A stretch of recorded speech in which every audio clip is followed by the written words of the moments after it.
আমাদের প্রিয় নবী হজরত মোহাম্মদ রসুল্লাহ সাল্লাহ আলাইসাল্লাম জন্মের ব্যাপারে অনেক মতামত রয়েছে। কেউ বলছেন যে 8ই রবিউল আউয়াল, কেউ বলছেন 9ই রবিউল আউয়াল, কেউ বলছেন 12ই রবিউল আউয়াল।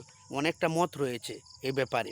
তো আমরা মিলাদুন্নবী আর সিরাতুন্নবীর মধ্যে পার্থক্য অনেকেই বুঝি না। না বুঝার কারণে আমাদের মধ্যে এই ভেজালটা সবসময় লেগে থাকে। আজও পর্যন্ত আমাদের ভাইদেরকে বুঝাইতে পারি নাই যে মিলাদ শব্দের মিলাদ কাকে বলে আর সিরাত কাকে বলে। মিলাদুন নবী মানে নবীজির জন্ম। নবীজির জন্ম থেকে কি পাওয়া যায়? দেখেন, মা আমেনার গর্ভে যখন মোহাম্মদ রসুল্লাহ সাল্লাহ সাল্লাম আগমন করেন, তখন কি অলৌকিক ঘটনা ঘটেছিল।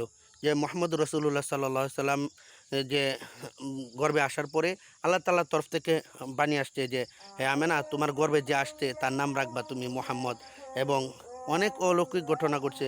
মা আমেনার গর্ভে থেকে যখন মোহাম্মদ রসুল্লাহ সাল্লাম জন্মভূমিষ্ঠ হবে, তো এর আগে যেই মক্কার অলিতে গলিতে যেদিক দিয়ে যাইতো এদিক দিয়ে সুগন্ধি মেশকে আম্বর ছড়াইতো।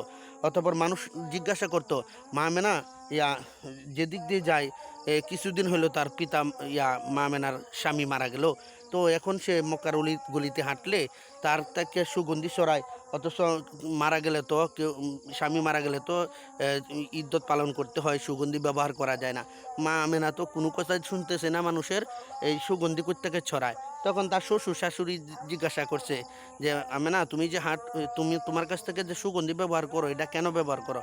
তখন বললেন, হ্যাঁ আমার আম্মা, আব্বা, আমার সুগন্ধি ব্যবহার করতে হয় না।